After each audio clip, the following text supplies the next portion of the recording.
Hello दोस्तों, educational media 1999 channel में आपका स्वागत है। आज मैं बात करूंगा सिद्धार्थ विश्वविद्यालय कपिलवस्तु सिद्धार्थनगर के छात्रों को जो बीएड कर रहे हैं। जैसा कि आप लोगों को पता है कि बीएड के फर्स्ट और सेकंड पेपर समाप्त हो चुके हैं और थर्ड पेपर आपका 15 तारीख को होने वाला है। और यूपीएच में कौन कौन से प्रश्न हैं जो आप लोगों को इम्पोर्टेंट है, जो आपको थर्ड पेपर में आने की संभावना है। और थर्ड पेपर जो है समसामयिक भारत और शिक्षा है, जिसको कंटेम्प्रेरी इंडिया एंड एजुकेशन कहा जाता है। आज हम देखेंगे थर्ड पेपर में कौन कौन से प्रश्न यूपीएच में फंसते हैं और जो इम्पोर्टेंट प्रश्न है जो आपके प्रश्न पत्र में आने की संभावना है, उसके बारे में मैं आप लोगों को बताऊंगा। उसको आप अच्छे से तैयार कर लीजिए ताकि आप लोग 15 तारीख को, जो 15 जुलाई को आपका पेपर है, अच्छे से आपका पेपर हो जाए और अच्छे से अच्छा मार्क्स आप पा सकें। तो चलिए दोस्तों, आज हम आप लोगों को बताते हैं सबसे पहले कि थर्ड पेपर में कौन कौन से प्रश्न आने की संभावना है।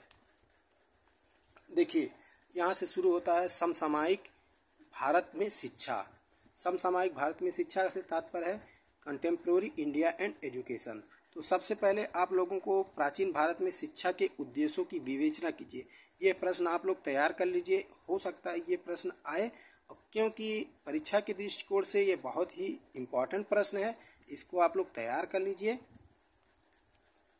फिर आगे हम देखते हैं कौन से प्रश्न आने की संभावना है। वैदिक कालीन शिक्षा, आपको एक प्रश्न और आने की संभावना है। वैदिक कालीन शिक्षा के गुण एवं दोषों की विवेचना कीजिए, ये भी प्रश्न आ सकते हैं।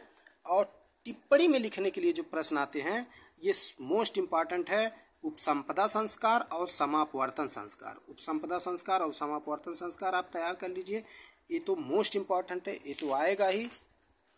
बौद्धकालीन शिक्षा भी आप लोग देख लीजिएगा, हो सकता है यहाँ से भी प्रश्न बन जाए। बौद्धकालीन शिक्षा,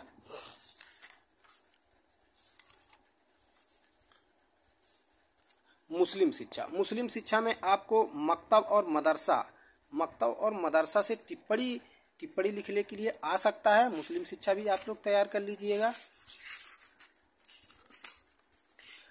और चार्टर एक्ट 1813, जो चार्टर एक्ट 1813 है, जिसमें प्राच्यवादी और पाश्चात्यवादी विवाद है, ये तो मोस्ट इम्पॉर्टेंट है। इसको आप लोग तैयार कर लीजिए, यहाँ से प्रश्न बनना है, एक गारंटी है मेरी कि यहाँ से प्रश्न बनेगा।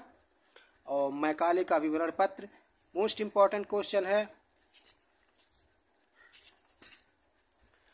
चार्ल्स वुड की घोषणा, ये भी बहुत महत्वपूर्ण है, इसको भी आप तैयार कर लीजिएगा।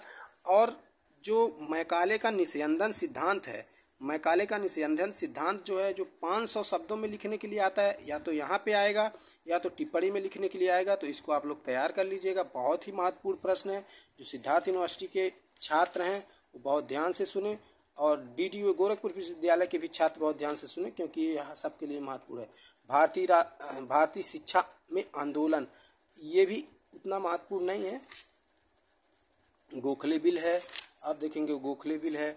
वर्धा योजना, महात्मा गांधी का वर्धा योजना लिख कर ले लीजिए कि यहाँ से प्रश्न बनना है। महात्मा गांधी की शिक्षा व्यवस्था, जो वर्धा योजना में उन्होंने प्राथमिक शिक्षा पर जोर दिया था, इससे ही प्रश्न बनने की बहुत अधिक संभावना है। तो आप लोग इसको भी तैयार कर लीजिएगा। विश्वविद्यालय आयोग, जो 500 शब्द में लिखने के लिए आता है, वहाँ से हो सकता है विश्वविद्यालय आयोग से प्रश्न आए, यहाँ से प्रश्न आने की भी संभावना है। मुदालियर आयोग है, मुदालियर आयोग। राष्ट्रीय शिक्षा नीति 1966 से 1964 है। राष्ट्रीय शिक्षा नीति 1986।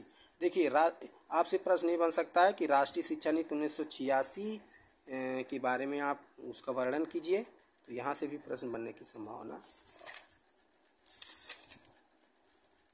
शांति शिक्षा है, उतना महत्वपूर्ण है। स्त्री शिक्षा,